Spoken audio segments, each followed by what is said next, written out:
Hello. Okay, how is it going? Oh, it's going fantastically well, man. How are you? I'm fine. So I just wanted to ask, after you winning the championship, like, what has been the change? Is there any change? And your story being an inspiration to so many people. So, like, what's the feeling like? It feels good, man, to be in a position where I can inspire people. To me, that's always been the goal. As awesome as it is to win championships and be a WWE superstar, this has always been my childhood dream. But what motivates me is to be able to inspire people to go out and follow their dreams and really, seize life and understand that, if you work hard enough, you can attain anything that you want to attain. So to be able to spread that message to everybody is definitely something that I take a lot of pride in doing. And what has been the biggest change since you winning the championship? Anything that has changed your perspective, your approach? Is there more hunger now? Yeah, it's a really, really good feeling. It's I always say that I'm really, really busy, but in the best way possible. Having to do a lot more interviews, having to have more singles matches. It has been awesome. It has just been a really, really good experience. And this is the reason. This is what you want. When you want to become the WWE champion, you want all of these things. You want to be able to do a whole lot of things. You want to be able to accomplish a lot of different goals, and that's where I'm at right now. It's definitely been different because just I wouldn't say that I've had to work harder, but there's just a lot more to do, and I'm definitely more than willing to. I'm more than up for the challenge. You talked about more single matches. So what was that change like? So you did a lot of single matches, and then it was a long time of tag team matches, and then coming back again. So what's the transition like for a wrestler, if you could just tell me? Yeah, it's different because, like you were saying, I've been doing matches with Woods and E for the past 5 years straight. We've always had tag team matches, and we've been going for the tag team titles, and now they're going for the tag team titles while I'm defending the WWE Championship. So it's just different. It's a different kind of grind, and it's obviously a lot more different now too because my story has had a lot more chapters added to it with WrestleMania and leading up to WrestleMania and now the aftermath of WrestleMania. So it's different. It's a different feeling. I go out there and people are just ecstatic to see me, to get a first-hand look at the Kofi Mania experience, So it's really humbling and it's a good feeling, but yeah, it's just different than it's been, and different in a good way. And finally, with Extreme Rules coming in, what's your headspace like? What mindset are you in, and also what will be your strategy going into the match? Well, I'm really looking forward to Extreme Rules. Number one, me going up against Samoa Joe is a match that I've always wanted to have. And we've had a couple of different singles matches, but never quite to the capacity that this one is.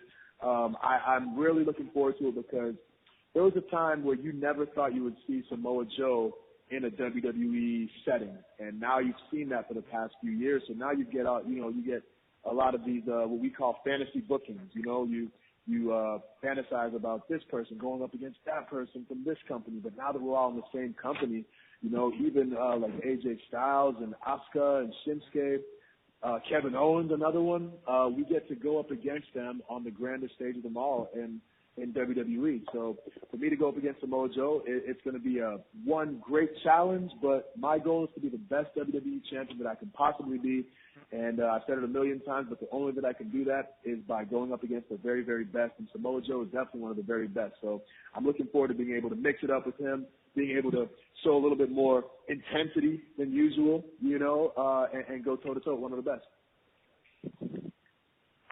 Thanks a lot. Best of luck. Thank you. Thanks. We'll go over to Men's XP.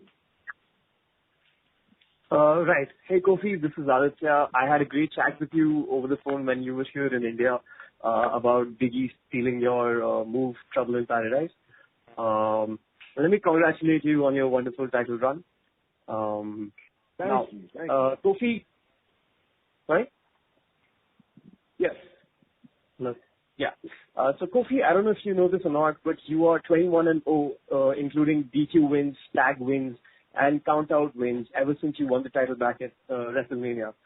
So what is it that keeps you motivated to go ahead with this extremely successful title run? You know what? That is the motivation, right? Just what you said it right there is having not only a successful title run, but one that's memorable and one that was historically significant, because I feel like there have been a lot of champions out there who their reigns are not remembered or they're looked at as like lackluster or subpar reigns, and I don't want to be that. I want to have one of the best reigns possible, and that's always been the goal. So that's what motivates me. One of my favorite quotes is, at the top of a mountain is the bottom of another mountain. So as hard as this climb has been over the past 11 plus years to get to this point, as difficult as it's been, as all the obstacles that I've had to face and overcome to get to the top of that mountain, now that I've become WWE Champion, the whole another mountain begins where I have to climb all over again and start at the bottom, and just be the best champion that I can possibly be. So that, is also very difficult, maybe even more difficult than getting here, So that's where I find my motivation from, and that's always been the goal. Mm-hmm. The narrative of you as the WWE champion has been exceptional, and people love you as the champion. How immense is the pressure to keep them entertained, and does it get overwhelming at times? It never gets old. The best thing about WWE is the unpredictability, and no 2 days are ever the same. I worked at a very boring job before I got signed with WWE.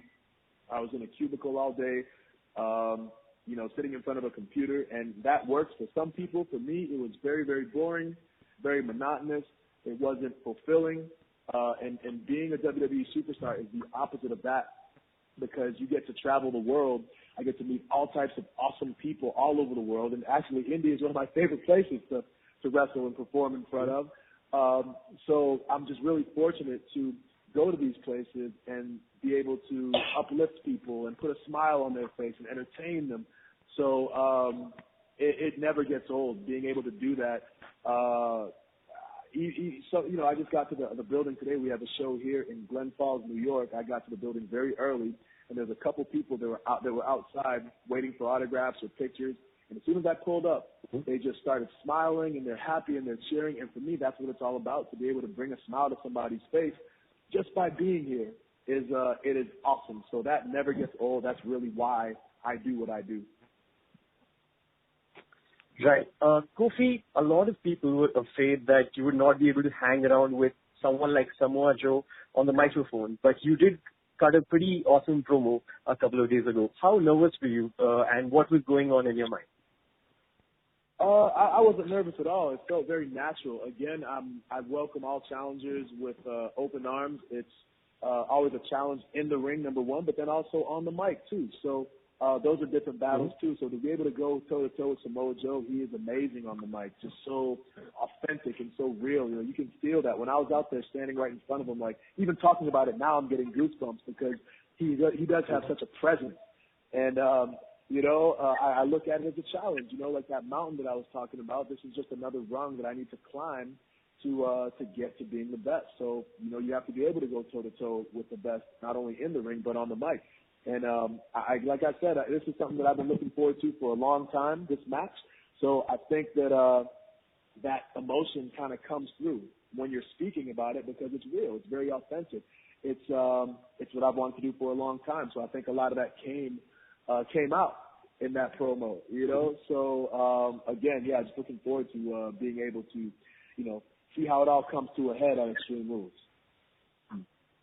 And finally, Kofi, are you worried at all about Brock Lesnar cashing in that Money in the Bank briefcase come Extreme Rules? Yeah, it's something that I wouldn't say that I was worried about it, but it's something that I'm definitely aware of with every single match, because you never know when Brock Lesnar is going to cash in. He's looming all the time. It would be difficult enough to have to fight Brock Lesnar when you know when the match is. It's even more difficult to know when, it's even more difficult when you don't know when the match is. So I'm always kind of looking over my shoulder just in case. I'm always trying to stay ready. They say when you stay ready, you don't have to get ready. So, it's something I'm definitely aware of. And again, though, it's not like a lot of people are, when they talk about, Brock Lesnar's going to cash in, they automatically assume that he's going to win. I don't. For me, it's a challenge to go out there and face the best. Brock Lesnar is another guy who is undeniably one of the best of all time, future Hall of Famer, no doubt. And to be able to go up against him one-on-one would be awesome, would be an amazing challenge for me. And I'm looking forward to that, too, if and when the time comes. Thank you so much, champ. Remember, keep climbing that mountain. Best of luck for Extreme Rules. Yes, sir. Thank you, man. I'll move over to News 18. Go ahead. Hey, Kofi, can you hear me? Yes, I can. How are you? Yeah, I'm good. So, Kofi, I just wanted to ask you about how the first half of 2019 has been. I think it has been one of the most incredible years for you in your professional career. It's been all sorts of incredible. You were literally thrown the gauntlet on SmackDown Live. You were made to fight hard for your spot at WrestleMania, and when you did, you had that glorious moment of winning the WWE Championship, and now you have had a very successful run so far. So how does one how would you look at it overall? It has been amazing for me so far. A lot of times with WWE, we're always on the move. It's always go, go, go. Even the day after WrestleMania, the biggest moment of my career, myself and Becky Lynch, we both had to do media at like 4 o'clock in the morning. So we only got like 2.5 to 3 hours of sleep, and then we're right back at it. So I never really have a whole lot of time to take everything in. And, I feel like I'm still, working hard at trying to make this an amazing title reign. So I haven't really had the chance to sit down and think about it per usual. But I will say it's been going very, very well so far. It has been an amazing 2019. I always used to say that 2009 was my best year. I think that this year has definitely surpassed that, for sure. But, we're just trying to keep on going. I'm just trying to keep it going and do right by the people who wanted this so badly. I was very fortunate to have the people demand that I have that title match at WrestleMania against Daniel Bryan, and now I want to make sure that they feel like they made the right decision in choosing me to be their champion. So it means a lot to me. It's something that I consciously go out every single time and make sure that I put on the best performance that I can possibly put on for the sake of the people who got me here. Also, Kofi, another aspect that I wanted to talk about is that you generally connect with the average WWE fan or a person that follows WWE. If you look at somebody like Brock Lesnar, he's just a gifted athlete. He's a superstar from the outset. With you, the WWE fans relate to you more. You've had to work your way up through several years of grind. You've had to fight your way towards the top, and even when you're at the top, you've had to fight a lot. So is there any special focus when you go out there to perform to try and connect with the fans? Yeah, for sure, 100%. I think that the reason why my WrestleMania movement was so big was because my story was so relatable. The fact that everybody out there has had some kind of a struggle. At some point in your life, you've been told that you can't do something, or that you're too small to do something, or you're not good enough to do something, and then you have a choice to make. You can either listen to what people say and prove them right, or you can prove them wrong by going all out and doing what it is that you want to do. So I love being that example for people who are going through struggle that they can look to and relate to, and they can look to me and my story as a source for motivation so they can go out and achieve their dreams. It's a very, very big part of, of me being the champion and of my whole story in general. Even if I wasn't the champion, I would still make sure that people understand that you have to work as hard as you possibly can if you want to achieve your dream. So, yeah, it's definitely something that I'm aware of for sure, and something that I continue to take seriously even now. Let me throw your mind back to Extreme Rules 2015. The New Day won its first ever tag team gold on that night, beating Cesaro and Tyson Kidd. Do you have any good memories of that night?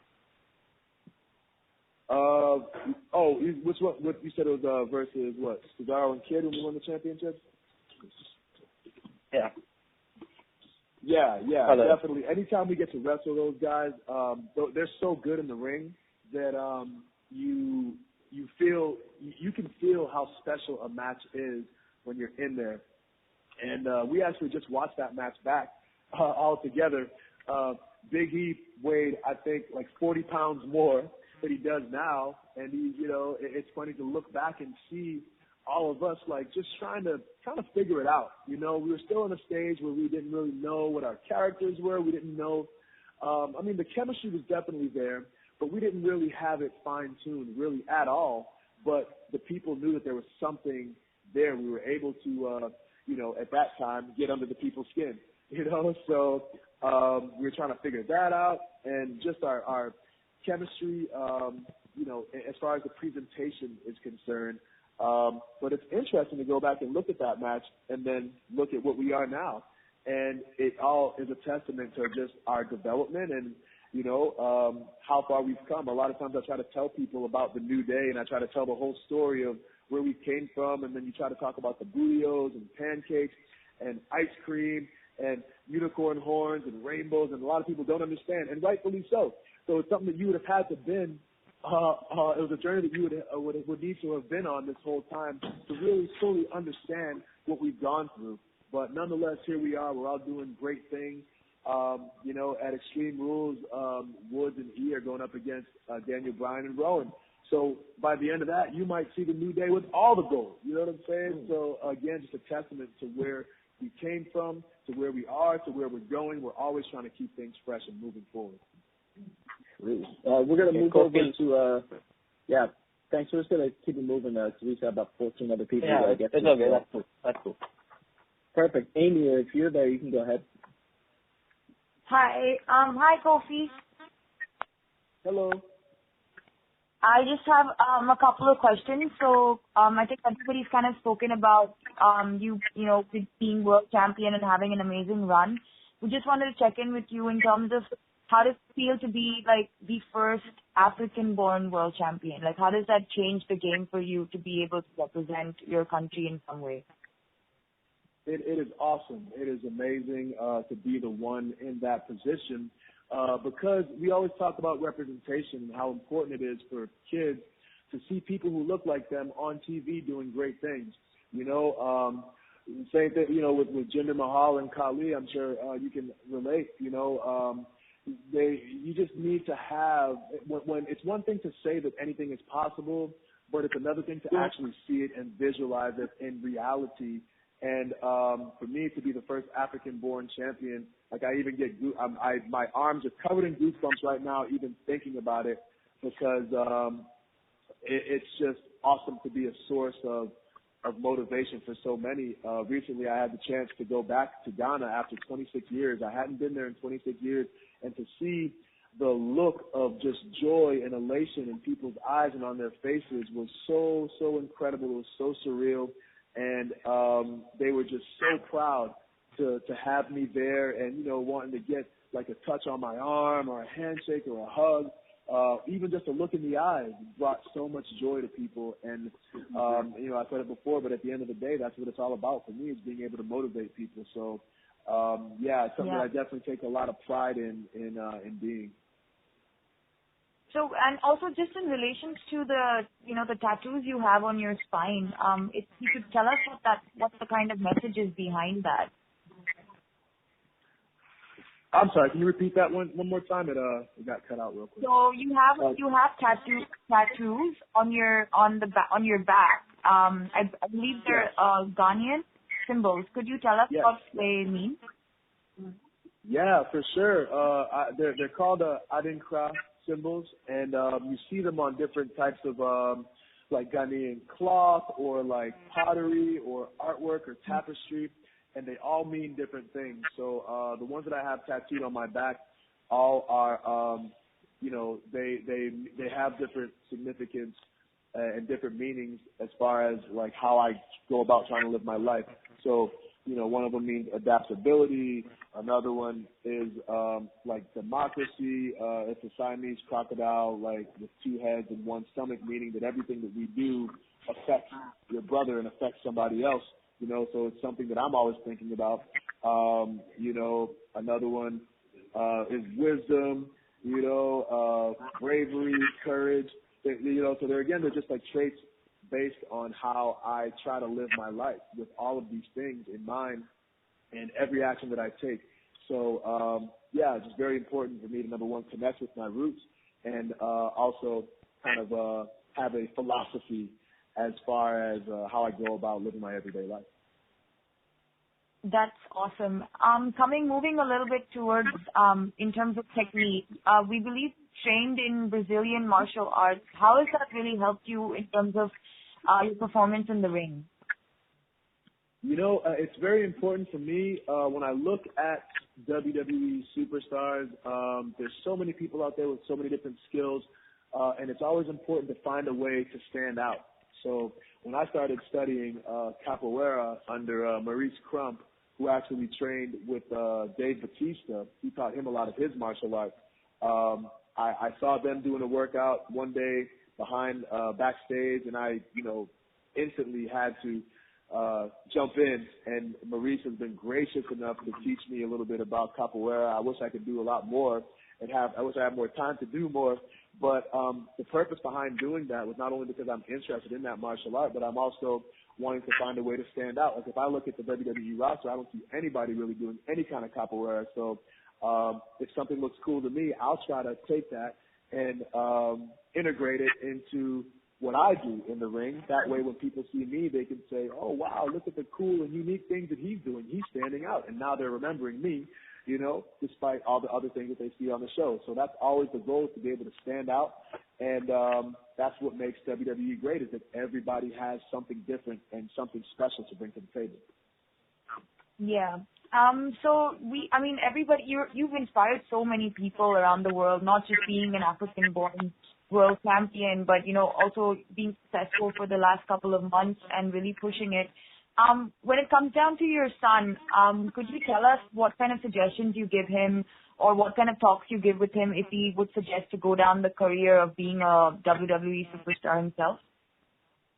Well, yeah, I would definitely, I just try to let him know in general that you have to work very, very hard if you want to achieve your dreams, and that there's going to be some kind of sacrifice involved. And they're very young. Both of my sons are, one is 6, one is 3. They both just turned 6 and 3 in April. So I really try to lead by example at this point. Even with the moment at WrestleMania when they were able to get in the ring and feel the energy of 85,000 people cheering for them, you know, and just being happy for the things that they were experiencing in that ring, is a testament to just sacrifice. There's a lot of times where I have to leave home and I have to leave my kids at home, and they'll be real sad about that. But I'm hoping that one day when they get old enough, they understand that all the sacrifices that I've made, were, I wouldn't have been able to accomplish the things that I did without the sacrifices that I made. So if they go out and decide to be a WWE superstar or a doctor or a lawyer or an architect or whatever it is that they want to be, I just want to lead by example and let them know that if you want to attain the highest level of success in any of those fields, then there's going to be a little bit of sacrifice involved and hard work. So those are the seeds that we're trying to plant, and hopefully, you know, they'll grow and blossom and have great careers in whatever it is that they choose to do. And last but not least, from our end, how has the New Day helped you become or be Kofi Kingston? I wouldn't be here if it wasn't for the New Day. Without Woods, without E, the brotherhood that we have is something so special. And the more that I am here on the roster, here with WWE, the more I realize like how rare and special it is to have that kind of a bond with two individuals. We have been traveling together for 5 years. We've never gotten into any kind of fights or altercations or anything like that. There's never been any jealousy. There's never been any animosity. We're always trying to work together to see how far we can push each other. And I tell everybody, like, yes, I'm the one who's wearing the WWE Championship title, but we are all the champions because we have all worked hard to get to this point. This was always the goal, to push ourselves to the highest point in this industry, and that's where we're at right now, you know. And like I said earlier, for Extreme Rules, Woods and E will be having a tag team title match, and if they win and I win, then you'll see New Day with all the gold and all the championships, and that would be the ultimate goal. So, you know, that's what we're working towards. We're always working towards trying to get better every single day. Awesome. Thank you so much, Kofi, and all the best for Extreme Rules. Thank you very much. Thank you. We'll move over to Khalid. Khalid, are you still there? Yeah. Hi. Go ahead. Hi, Hello. how are you? Hello. Fantastic, man. How are you? Fine, thank you. Well, I will go back a little bit to the Middle East last month when you came to Saudi Arabia. And, of course, also you've been a part in WWE tours in the Middle East. What is the thing that make the Middle East so amazing for the WWE? I just love the passion when we go there. Every single time, like, everybody is just so passionate, you know. Even before we walk out, the energy level is just off the charts. And I always say that the Middle East, particularly Saudi Arabia, is one of my favorite places to go because I went there before we went there to do shows. So I did like a lot of the promotional work. I was there for about 7 days, and I got to do so many things. I got to really experience the culture, and everybody was so welcoming. It was just an awesome feeling. And then there was one point in time where we went to a little coffee shop, and we got to sit down with a lot of the kids, the youth, we sat down and talked about life, and they talked about how they'd always had dreams of the WWE coming and performing there. And you fast forward 4, 5, 6 years, and now we've been there so many times. I am so happy to have been a small part of that dream, you know, to hear people have the dream and then to be a part of the experience when it actually came true is awesome. And that's what WWE is all about. You know, we have fans all over the world, and it's important for us to be able to go to those countries and be there live, you know, to show the gratitude that we have for their fandom. So, Saudi Arabia, the Middle East, we've been to Qatar, we've been to Abu Dhabi. It is always awesome to be in the midst of that culture. Not to mention, you guys, especially in Abu Dhabi and Qatar, have some of the most amazingly constructed buildings that I've ever seen in real life. You know, it's always a spectacle to be able to go and experience things that are just different and different cultures. I always love it. Mm-hmm. So, tell me, who is your favorite WWE legend? Oh man, my answer changes all the time, but my default answer is Shawn Michaels because he was really one of the people that motivated me to get involved with WWE. I feel like he's never had a bad match, even on TV. Like most of the matches that he is in are not good; they're great. So he's always the level, the bar that I aspire to be as far as the performance is concerned, because he was just so great at his craft. You know, he can make you love him, he can make you hate him, he can go out there and, you know, make you forget the fact that he was, barely 6 feet tall. You know, one of the smaller guys on the roster with a chip on his shoulder that always went out and usually had the best performances. So I identify with him a lot from a lot of different perspectives. And, I think in my mind, Shawn Michaels is the best of all time. Mm-hmm. So Oh, you always been positive today, but I will ask you something negative. What is? Okay. Of course, you had many best moments in the WWE. What is your worst moment in the WWE, in your career in the WWE? Worst match, worst enemy. I don't know. I think the hardest thing with being a WWE superstar is sometimes you work really, really, really hard. You have great performances, and sometimes you're not quite rewarded for them. You know, so it's hard for a lot of people to stay motivated. You know, for me, here's a good example: is WrestleMania 25, the 25th anniversary of WrestleMania. It was my first Money in the Bank match, and I was able to do some incredible things like that had never been done before. I jumped through the ladder and drop kicked somebody. I ran up the ladder with Mark Henry still holding it, you know. And I remember coming back after the match through the curtain, and everybody was on their feet, and everyone was standing ovations, and it was awesome that night. Going to the WrestleMania after party, everyone was coming up to me and telling me how well I did. And then the very next night on Raw, I wasn't booked. So I was like, oh my gosh, I just had the best performance of my life, and the next day I didn't do anything, you know? So it's hard a lot of times to to stay motivated because you give everything that you have, and you're not necessarily rewarded to the extent that you want to be rewarded. So it's very important for me to stay positive. When we talk about the power of positivity, for me, it's not just something that our characters do. It is a very real state of mind that no matter what happens, before or after, while I'm in the ring, I'm going to work as hard as I can, no matter what, no matter if there's a good reward or there's no reward. You have to be able to overcome these these negative feelings, you know, where you feel spited or slighted, or, you know, I think that's probably just the hardest thing to do for a lot of people. For me, it's become a lot easier because it's just my state of mind. But, you know, that's probably been the most difficult thing over my career, is having a lot of stops and starts. Even going up against Randy Orton at Madison Square Garden, I thought that was going to be the thing that propelled me to the next level, to the main event, to the top of the card, you know, being one of the top guys on the roster.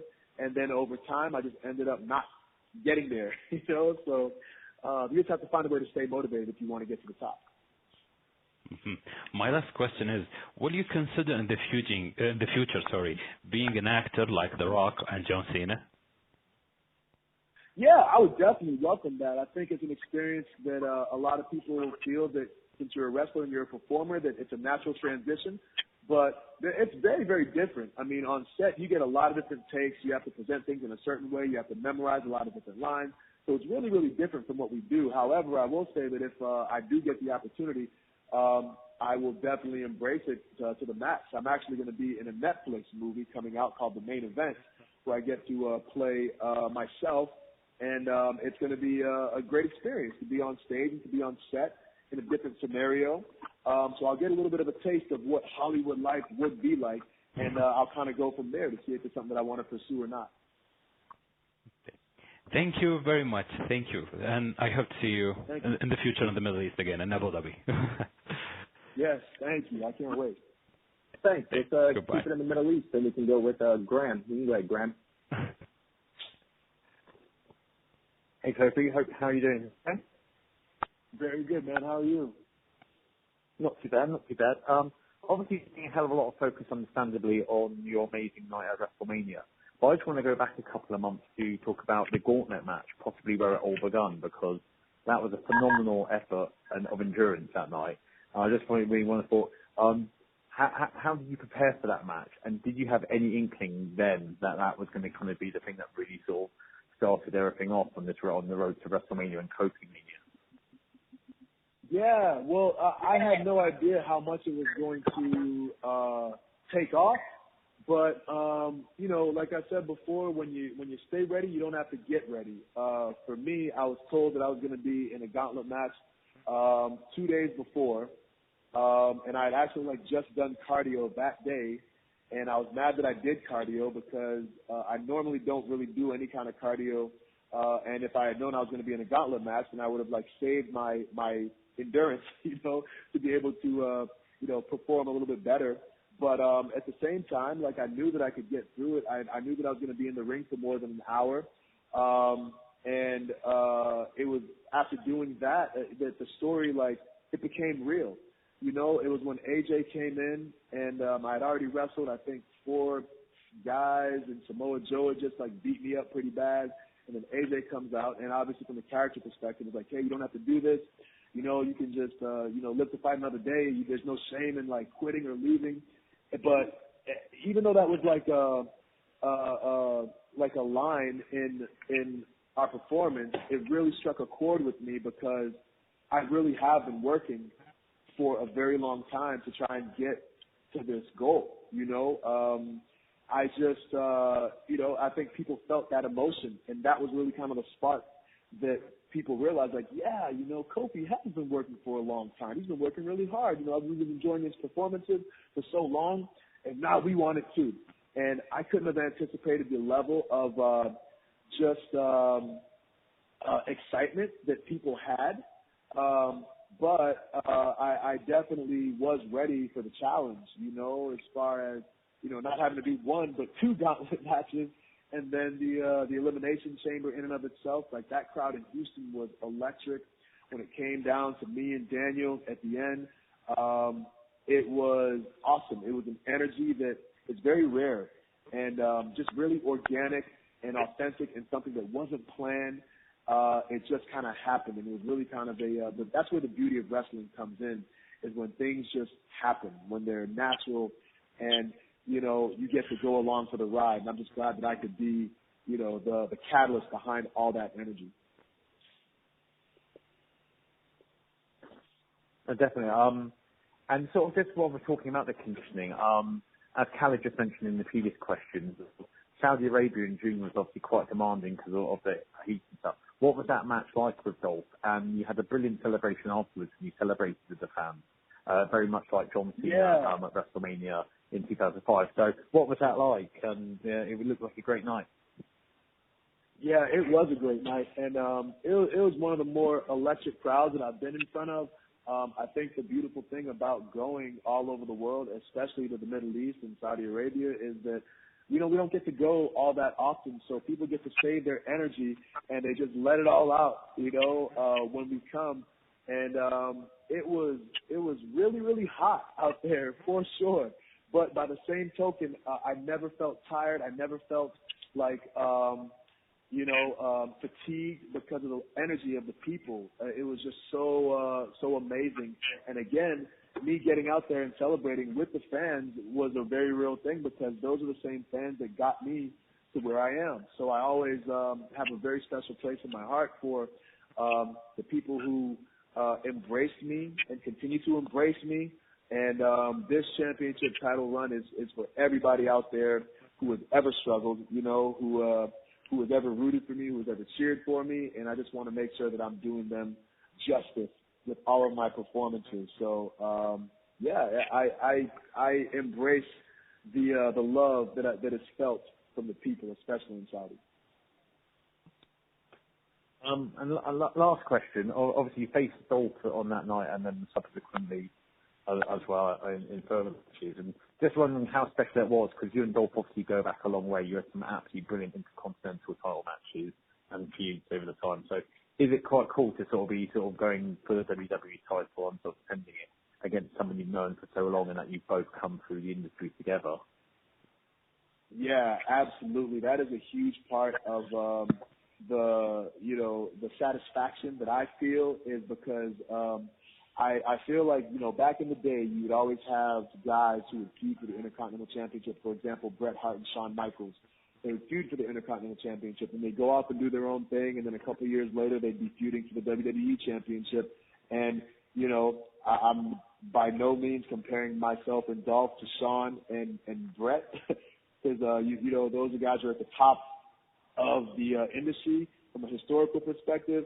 But as far as the journey, it is very similar, because there was a period from about 2009 to like 2011 where Dolph and I wrestled every single week, every single pay-per-view. and we had awesome matches, really fun matches for the Intercontinental Championship, for the United States Championship as well. Dolph is probably one of my favorite, if not my favorite, competitors to go up against because, we do bring out the best in each other. We were two guys who have very similar backgrounds in terms of being undersized guys who, have to fight a little bit harder than the bigger guys. We have to, rely more on our performances. We go out there with the intent to steal the show every single night. So when we go up against each other, we bring out the best in each other. So now having to come back full circle, I've gone and done my thing as far as career is concerned with the New Day, and the past 5 years he's gone up and did his thing, and now we meet again in the main event, going at it for the WWE Championship, and that's really what it's all about. Like, that's what you strive to do. You strive to have those kind of rivalries, just like Shawn Michaels and Bret Hart had. Brilliant. Thank you so much for your time, Kofi. All the best. Have a great week, and not that you need it, good luck on Sunday. Thank you, man. Appreciate it. Thanks. So I'm move over to David Dunn, New Zealand. Good morning, David. Thanks, Joe. Good morning, Kofi from New Zealand. With Extreme Rules coming up, the stipulation matches are on the minds of a lot of members of the WWE Universe, and you've sort of become linked to a number of stipulation matches over the years. Every year it seems the Royal Rumble, the Elimination Chamber, Money in the Bank get announced, and people are wondering, will Kofi Kingston be involved? And if so, what is he going to do in these matches? Do people come up to you with ideas for moments in these matches, ways to climb the ladder, to climb the Elimination Chamber wall, etc., ways to avoid elimination in the Royal Rumble? And if not, is it all on you? How do you come up with these crazy, insane ways of doing the things that you do? Yeah, it's funny, man, because a lot of people now, they do come up to me and have ideas because they know that, especially for like the Royal Rumbles, they know that I'm the guy who's gonna do something in that match to avoid elimination in a special way. So now, I've always had the mentality of like, well, if I have an idea, then it will come, and if not, then it just won't. It'll just be like a normal elimination. But luckily, for the past decade, I've had ideas just kind of come to me. And Hornswoggle was always my guy who I would consult. We would room together, drive together, and we'd always kind of bounce ideas back and forth off of each other. And really not until like a couple weeks before the actual Royal Rumble, I don't really think about it throughout the year. But, like I was saying, now people come up to me, even like the day of, and they're like, hey, next year you can try this. And now I have like, a bunch of ideas in the hat. Of course, people like Casey and Ricochet and a lot of other athletes, even Ember Moon with the girls' Royal Rumble, it's becoming more and more difficult to do things that stand out. But that's really what it's all about, though, man. I think that people get a really good experience when everybody is out there trying to do something to stand out. Like, that's really why we do what we do, is to have people remember us. So, I think it's a really, really cool time right now. Absolutely, I agree. And then I'll preface my second question by saying New Day is one of WWE's great tag teams, and then you, as the WWE Champion, obviously are one of the top singles stars as well. And it seems rare that WWE superstars get the opportunity to really excel at both singles and tag team wrestling. And at Extreme Rules, we've got The Undertaker and Roman Reigns, two of WWE's top single stars as well. They're teaming up in a tag team, so I was wondering, do you perhaps have any advice or any tips for Undertaker and Roman Reigns about what it takes to take the qualities that make you good individually and channel it into tag team wrestling? Well, I'll start off by saying that Undertaker needs no advice from me. He's a guy that's unquestionably, he's done it all. I think it's awesome for him and Roman to be teaming up together. It's a very unique and a situation in what I call, and I talked about it before, but fantasy booking. Did you ever think that you would see Roman Reigns and Undertaker on the same team? I'm sure those guys would be just fine. And everybody has a different method of going about things. I mean, if people were to follow like the New Day's method of being a good tag team, it would involve a lot more hip swiveling and pancake throwing and things of that nature, which I don't think Undertaker is going to be wearing any kind of unicorn horns. Same can be said about Roman Reigns as well. So I don't know that they would take our advice. They probably have a different way of going about things. Fair enough. Hey, thank you very much for your time today, and best of luck for your match with Samoa Joe. Right on, man. Thank you very much. Thanks. We'll move over to Rodrigo at Donde. Rodrigo going once. Rodrigo going twice. Sold to Alex McCarthy. Hi, Kofi. How you doing tonight, bud? What's up, man? How are you? Yeah, I'm not too bad at all, man. The first thing I wanted to touch on, you've been asked a hell of a lot of questions already, but Heyman and Bischoff obviously entering the WWE. It seems like there's a new kind of, whether it be creative direction or not. What were the superstars told about that, and how did that go down? The only thing that I've heard about any of that is what I've read on the internet from you guys. So I don't know anything about the new direction. We haven't had any kind of meetings as far as any of that. Anytime that we have ideas that we want to bring to the table, we just go into Vince and we ask him, and he either lets us do them or not. So that's where we are. A lot of times, even with like matches and things like that, we find out via Twitter, like the fans find out, So unfortunately, I don't have any insight as far as the direction and the plan. I have a hard enough time focusing on what I have to do, so I just kind of go out and try to do that and take it from there. Yeah, I mean, one of the reasons I asked that is obviously you had the killer promo with Samoa Joe last week, and I think it was kind of cool for fans that when you flipped him the bird at the end of it, it was kind of almost out of traditional Kofi character. Was that something that you just mentioned getting approval from Vince and that beforehand? Who was like an advocate for doing that? Because it created quite a cool moment. Yeah, that's really what our goal is all around. Anytime you go out into the ring and anytime you have a chance to do something that will have people talking, then you take advantage and you try to do it. So I think, like you said, the coolest thing about that is that no one ever expected to see that come from me.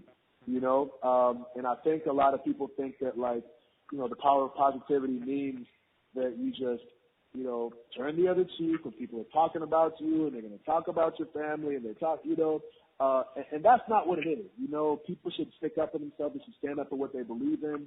And me going up against a guy like Samoa Joe, like I can't just be, I have to match his intensity and I have to exceed his intensity on all levels, on the mic, in the ring, even thinking about the match. So it is definitely something that I think that people are interested in, especially for a match that was literally made, 2 weeks ago, with no kind of build or anything like that. All of a sudden he came out and attacked me. Now we have a match at Extreme Rules before I could even get backstage. The match is already made. So we have to do what we can do to generate interest in these stories. And I'd be hard-pressed to say there isn't a person out there that's interested in Samoa Joe versus Kofi Kingston. So we are accomplishing our goals and accomplishing the mission, and we look forward to delivering at Extreme Rules. It's something that, I can't wait for. I can't wait for being able to go up against a guy as good as Samoa Joe, a guy who's had as much history, a guy who's had as much experience all over the world as Samoa Joe. That's who, as performers, that's who you strive to go up against and really test yourself. And I'm looking forward to testing to see where I'm at going up against a guy like Samoa Joe. So, it's going to be dope, man. Oh, for sure. So in terms of like that promo, then is it you taking it to Vince, or is it Vince? Because I always imagine that Vince is quite hands on with your title reign because of how invested he has been in it. So is that fair to say? Yeah, it's something where you have to. It's a collaborative effort all around. All of us, myself, Vince, the writers, producers. We all want to put forth the best product that we can possibly put out. So it's not something where someone says, "Hey, this is what you're doing," and then you just go out there and do it. Very rarely, even with like promos with the New Day, we're given something and we often kind of crumble it up and, you know, take maybe an element or two out of what we're given and then make it into our own. And that's the way that you are able to succeed in this industry, you know, being able to create something that generates interest, but then it's also true to you, you know, because if it's not, then it's going to, you know, people see through that. So, it's a big collaborative effort that all of us are on. We're all on the same team, just trying to put forth the best product possible. Well, I'm enjoying the title reign, man, and I'm looking forward to Sunday. So thank you very much. Thanks, man. I appreciate you, dude. Thanks. Move over to Ash Rose. You all right? Maybe you're not all right, Ash Rose. All right, Vicente, are you there? Yeah. Hello. How are you Go doing, ahead. Kofi? What's up, man? Good. How are you? Good. Thank you, first of all, for your time. I have to ask you, first of all, recently, Kevin Owens did a podcast with Lilian Garcia, and he said there's something that attracted my attention, is that when he was Universal Champion, he was extremely busy and stressed and didn't enjoy the moment. What about you? How are you feeling as a WWE Champion? I'm definitely extremely busy, but I'm not stressed at all in the slightest. I think that I've been around long enough to know what it entails to be WWE Champion. I've done a lot of media, had a lot of experience, you know, especially with Woods and Eve. Like, we're constantly busy. You know, we go to Los Angeles to film things here, and, you know, we'll do, like, video game stuff, and Woods will be talking to somebody in the video game world, and he'll bring us in. So being busy is something that I've been used to, for sure. And having traveled with guys like, you know, CM Punk, I knew how busy that it could be, you know. So I knew fully kind of what to expect as far as being champion and having to bear the load of the company on your back. You know, you're doing interviews like this on a Sunday. What they say Sunday? Oh, it's Monday. Gosh, I don't even know what day it is.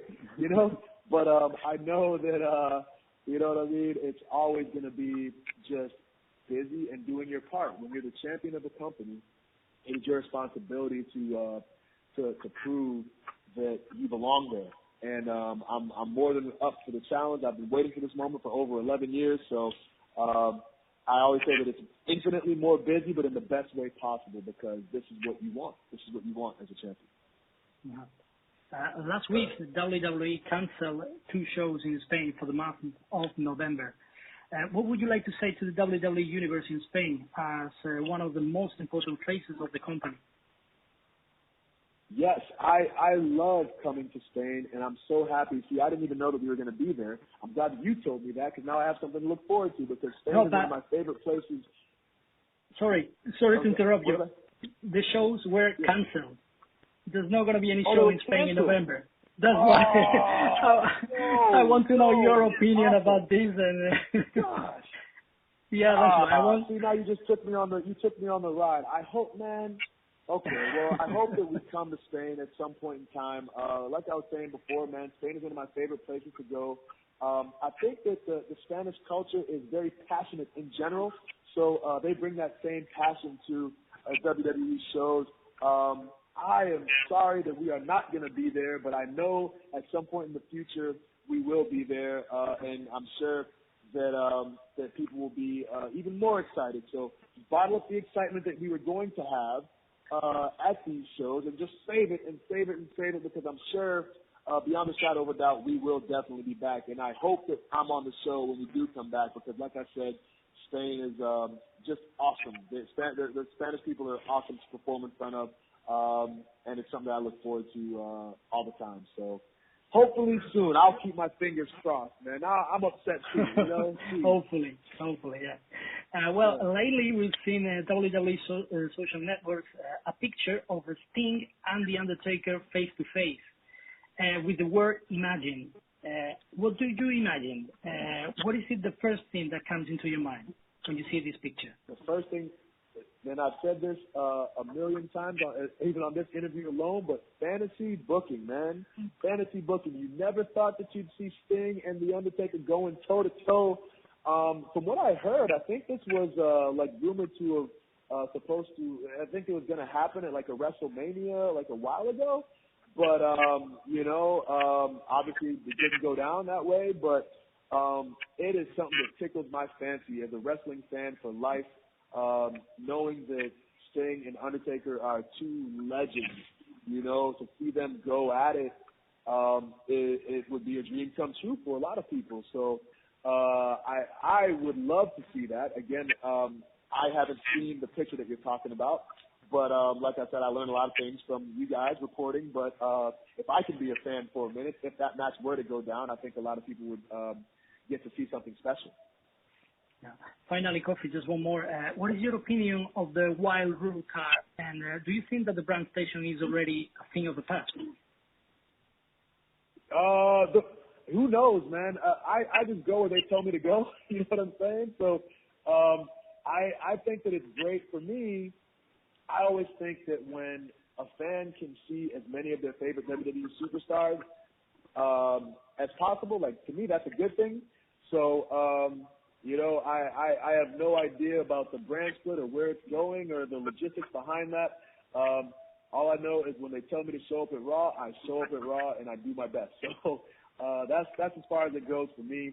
But like I said, when you get to see your favorite WWE superstars, it's kind of like what we call a happy surprise, right? Like you get to see somebody you didn't expect to see. So in my opinion, it's great when you can see your favorite guys out there doing what you love to watch them do.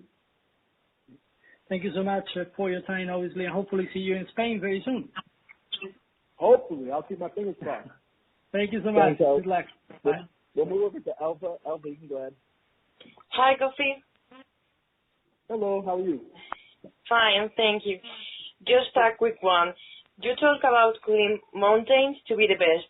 Is there a limit, or do you think you can always improve? You know what? The day that you think that you have achieved everything is, for me, that day can never possibly come because I can never have all the answers. There's always ways to get better. I don't think that you all of a sudden, as far as wrestling is concerned, like you just don't have, like I've never heard of anyone having like the perfect match. Like there's always something that you can improve on. And as long as you're looking forward to learning and looking forward to improving, then the product is always going to be good. The product is always going to be as good as it can be. So, for me, I know I'm far from perfect.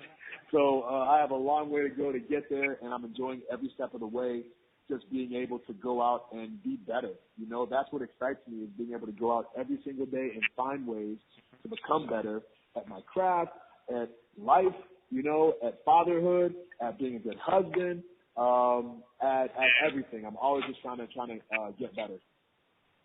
Okay, thank you. It's always a pleasure to talk with you.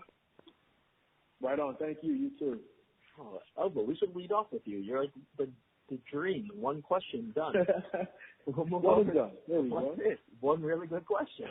We'll move over to Miguel. Thank you. Yes. Go ahead, Miguel. Hi, Kofi from Spain. How are you? Good. How are you? Fine, thanks.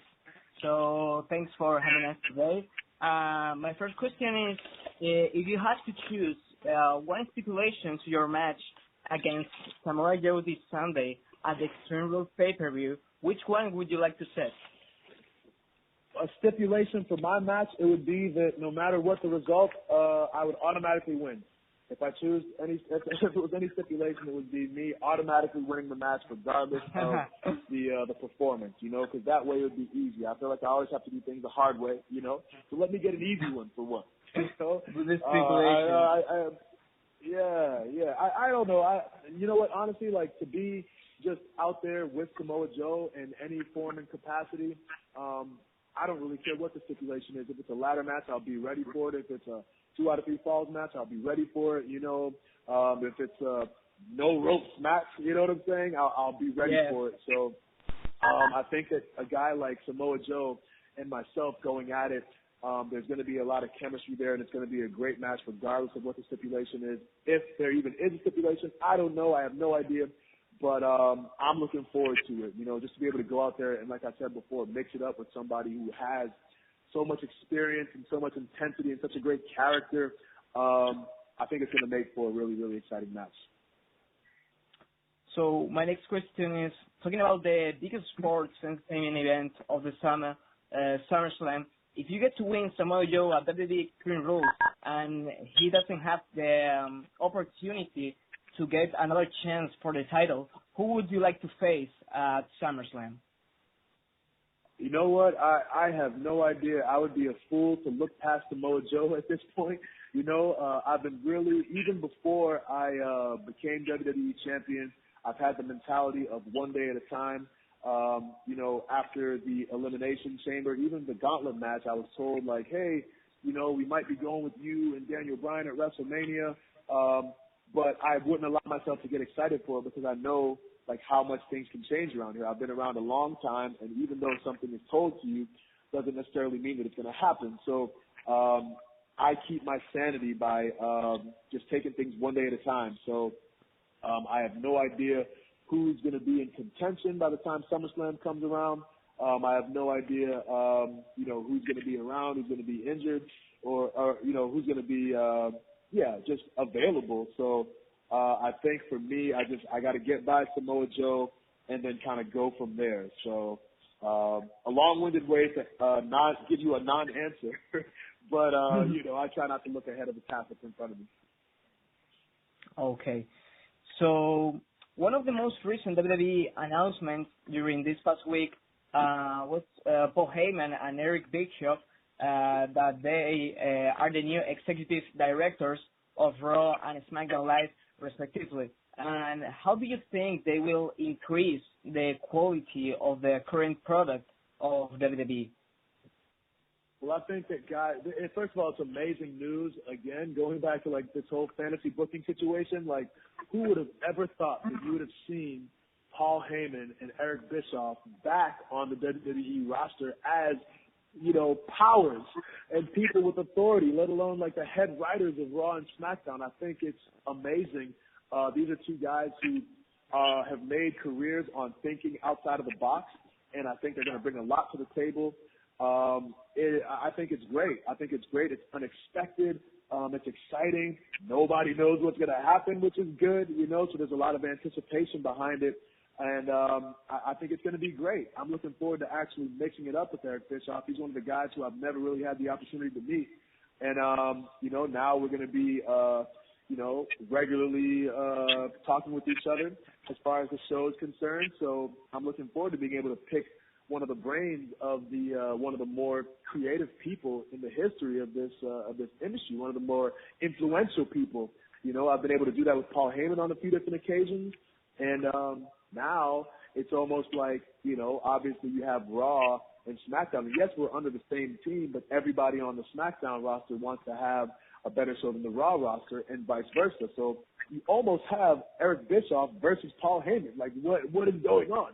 I think it's awesome. I think it's great, and I'm really excited to seeing where things go.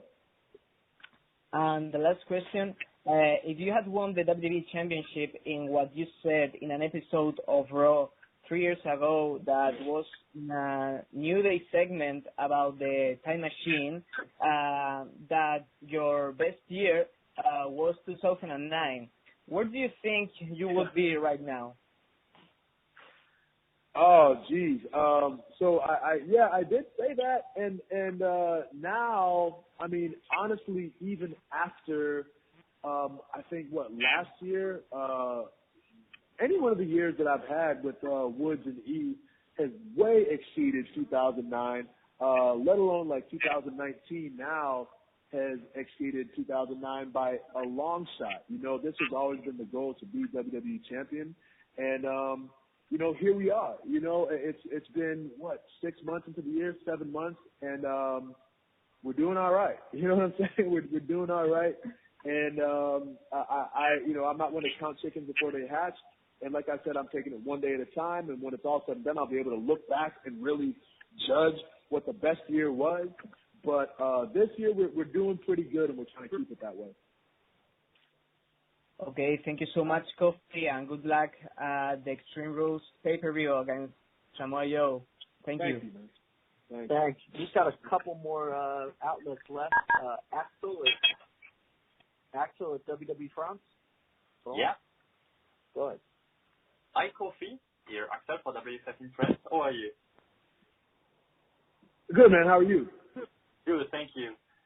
Eric Deja and Paul Heyman are now executive directors of Raw and SmackDown. I would like to have your opinion on this news. This is amazing news. This is awesome news. I think everybody's going to benefit from having two of the greatest minds in the history of wrestling actually, dictating storylines and developing characters. I think it's a bonus. I think it's a plus for everybody involved, for people on the roster who are looking to have character changes, people on the roster who are looking to have different rivalries, unique rivalries, cutting-edge type things. I think it's a great situation, especially for the fans. Like, you guys now get to realize or witness just, the results of these creative minds getting back into the business at the highest level. I think it's great. I really can't wait. I'm really excited, like everybody else, to see exactly what is going to be brought to the table, and I'm looking forward to working with Eric Bischoff on the SmackDown brand. Okay. Now, I would like to have your opinion on the segment between Braun Strowman and Bobby Lashley last week at Raw. It was violent. Do you think PG era is over and a new era is coming? I'm not sure, man. I'm not really, it's probably out of my pay grade to classify what is PG and what's not. All I know is that I think that we are going out of our way to make sure that we entertain the people and draw fans in. And I think that Braun and Bobby, that was awesome. That was so intense. You know what I'm saying? I think that's what people are looking for. People are looking to see, looking to be entertained in different ways. And that, beyond a shadow of a doubt, was different, to say the least, and definitely had a lot of eyes, turned towards it. I think it was great. I think it was different, unique, and I'm looking forward to seeing what more we can do, how much more we can push the envelope. I guess your main goal at WWE was to become world champion. Now that it's done, what's your next goal? The next goal is to become the best world champion that I can possibly be. I've said this quote a few different times on here, but I'll say it again because it's my favorite quote. At the top of a mountain, at the bottom of another mountain. So I'm just trying to climb, man. I'm just trying to keep on climbing and get to the top and keep on exceeding expectations. And every opportunity that I'm given, I'm just trying to, blow it out of the water and give people something to remember. Give people something that they will remember for the rest of their lives. So that's my goal, is just to keep on trucking, as they say, and keep on climbing this mountain.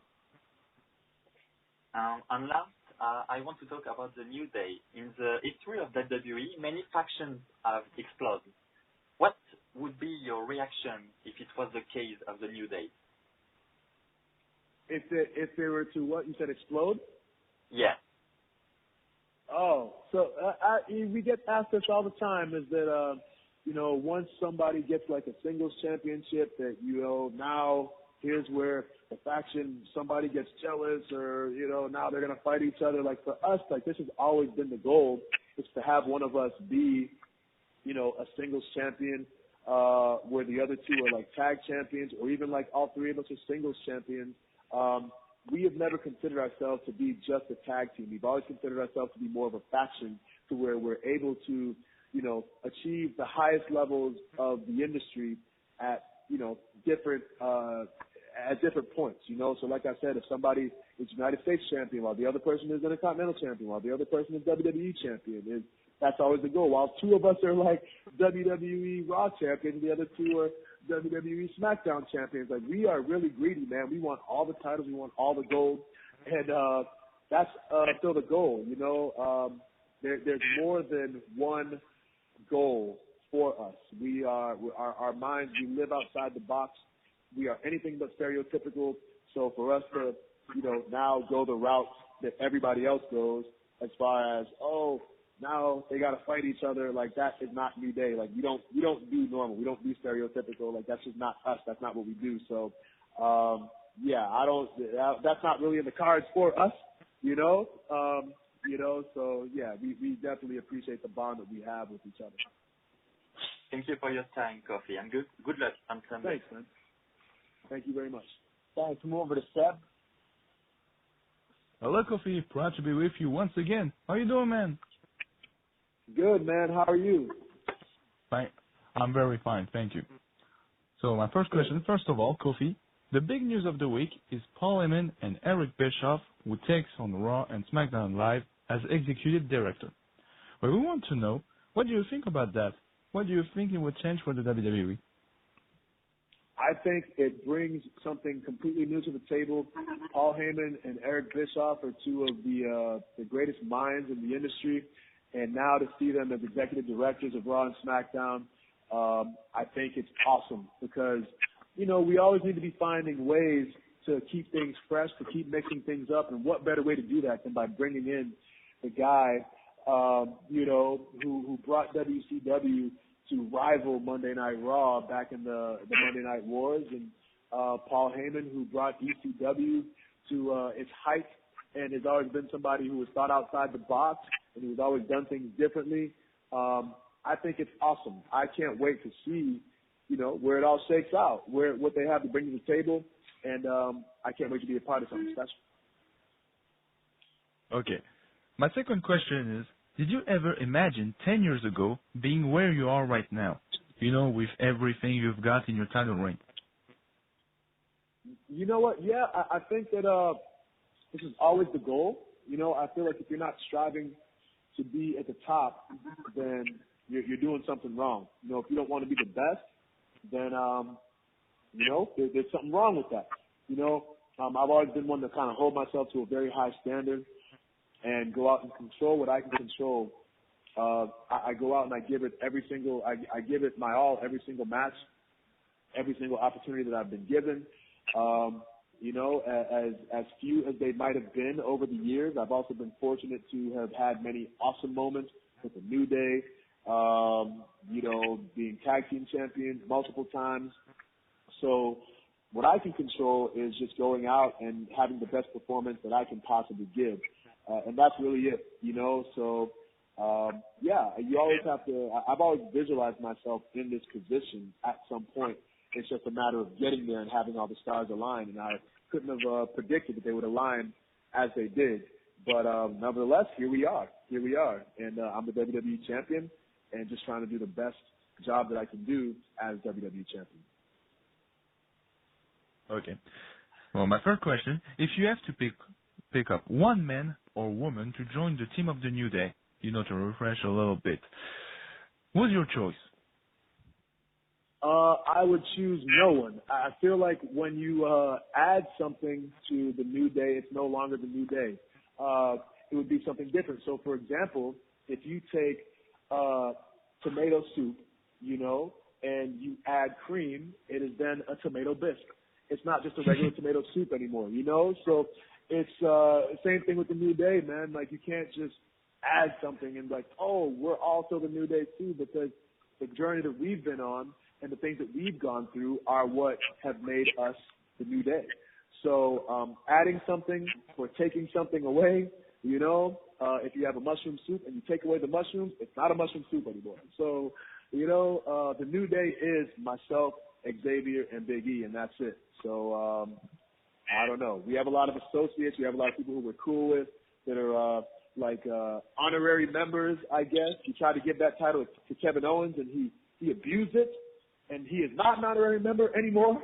But, even still, when it comes to the core and the nucleus of the New Day, that is me, Big E, and Woods, and only me, Big E, and Woods. Yes. Example, Kevin Owens, but we're not going to say anything about him. Okay, last question. Did you ever try to convince WWE about doing a show in Ghana now that you are WWE Champion? Yeah, it's something that I have have brought up for sure. I think it would be the most amazing thing in the world because everyone there is so passionate. I was really surprised at how well everyone knew the product. There was somebody in the airport that showed me that they had the WWE Network downloaded on their phone in Ghana, in Accra. So I was like, oh my gosh, you realize that, when you go out there and you have a match, you understand that it's being broadcast to multiple places in the world. but we never get to see like exactly where it's broadcast. But for me to be in Ghana and to see him having the WWE Network on his phone really put that into perspective. Like, oh my God, like we touched a lot of people. Actually, even in I went to Saudi Arabia a few years ago, and we had gone to like a camel farm, and there were just like hundreds of camels running around, and then there was like a tent, just a random tent, like in the middle of the desert. And the guy came out of the tent, and he was like, "Oh yeah, well, man, we watch WWE all the time, like in this tent." So I'm like, "Oh my gosh, like." The reach that we have is unbelievable, you know. So yeah, it's definitely something that is cool, and hopefully we can have shows everywhere in the world because we have so many fans all over the world who are just so passionate.